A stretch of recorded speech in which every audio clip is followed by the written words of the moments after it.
now did you just invent something or did AI invent it? Right. So I think we're going through this right now with a lot of inventors, and determining inventorship is becoming harder and harder. It does depend. At the end of the day, legally, it is what is eventually claimed. Did the inventor conceive of the core elements of that claim? And it will come down to whether that inventor, that human being, which is currently required, are they willing to sign an oath that they invented the subject matter being claimed? Which is better, quote, can, or quote, may, or quote, is in the specification of a US patent? Gosh, I think in general, when writing a specification, you want to be able to describe your invention as broadly as possible, so long as what you will eventually be claiming, you have confidence that that claim is going to be novel and non-obvious. So if, for example, you think, as you describe one version of your invention, which is pretty typical, you want to describe your full version all the way through, and you might start talking about a specific metal alloy, metal being the main frame of it, if it's a device. You could probably say something along the lines of, well, this can be made out of other materials. So I think those are pretty synonymous. By saying is, that seems to lock it into one particular type. Yeah. So I think that's kind of more a narrow, which may be the right way to go, depending on if you've done a patent search and you know that this is the way. If you're describing a software method, step 2 is before step 3. So sometimes it's important to be specific when there is only one way to do it. But if you're describing an object, a material, a substance, and even a processor method, if there are multiple ways to do it, you want to try to capture that the alternative embodiments, the other ways it could look, the other ways it could function. That's the beauty of a utility patent, is at the end of the day, you want to have claims that could have broad application well beyond the one, maybe 2 prototypes you've developed. Ginny, I think you've nailed it here. Because what I'm hearing you say is that you need to be specific enough to register that patent, but not so specific as to not be able to enforce the thing after it's done being registered, right? And I think that's really where a good, knowledgeable, experienced patent attorney can help, right? It's that nuance. Like do I want to frame it up as broadly as possible, or am I concerned about this potential, what do you call it? Fire art that I need to avoid in my language for my claims, right? So Totally. I mean, on the trademark side, we deal with the same kind of thing, right? Want to be as broad as possible, but we need to be specific in cases where there's potential registration concerns. Yes, 1000%. And I will say one more thing on specifications.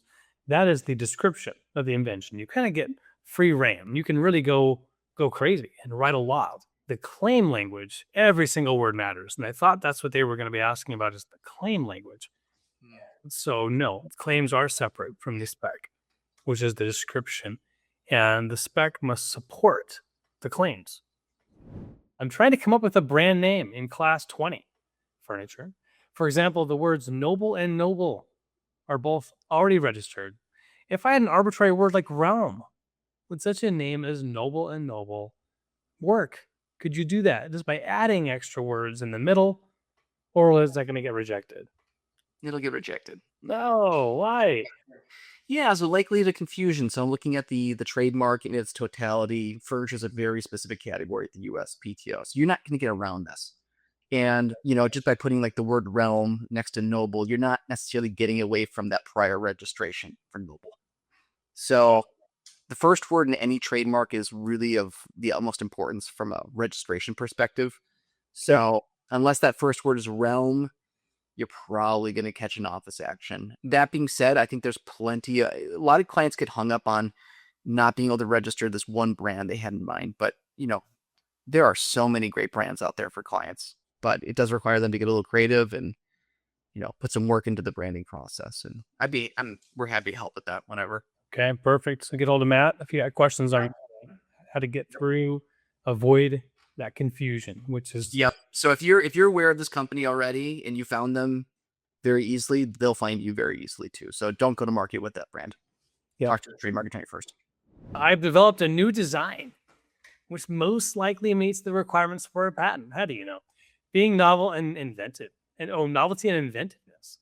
However, in doing my research on the technical aspects, I have used AI, mostly Google Gemini, as a sounding board. I describe the subassemblies in detail, often with details hand sketches, and ask Gemini's opinions on things like material properties, recommended conduit sizing, and Gemini offered very useful advice, but did not provide any useful suggestions for improving it. Let's see if we can get the rest of the question for improvement. Those all came from me. Does this communication constitute public disclosure, or am I still okay? Public disclosure. Public disclosure. Well, Matt, do you want to comment before I jump in? I mean, I'm gonna go ahead and say not public disclosure, but go ahead. I think that's correct. I think currently it's not, but it does, I think, depend on the version of the AI tool you're using. There are levels, and most of them, I'm familiar with ChatGPT, where you can pay for a service, and at least they describe in lots of detail how your data, once you pay, is sort of, I think the word is sandbox. In other words, they're going to be not using whatever you put into that model to train their AI. So you can be most certain there. In fact, our law firm is using it for research, right? For helping with client work, client matter. And so I'm convinced that is secure. So if you're using this on your own, if you're using a free version, let's assume that worst case scenario, I think you're still okay, by the way. You're using the free version, it could help train the AI model.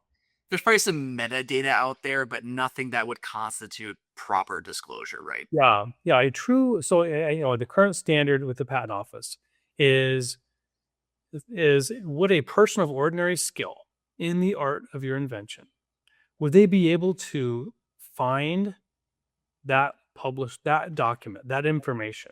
Would it be is it readily available to a person of ordinary skill? And I think the answer clearly is no. If it's in some server somewhere, within one, with Google Gemini in this case, I think that is a no, pretty clear no. But the laws can change, things could happen, it could evolve. Maybe it is findable, and maybe someone else using a public server types in the same question just after you did, and they get served with information that you just put in. So I think there's room for argument on the other side, but I don't think it rises to the level of a publication. By the way, timing wise, the US has got a really great grace period. So as soon as, even if it were a full disclosure, right, you publish your whole invention on a website right now, you have a whole year to file a patent application in the US.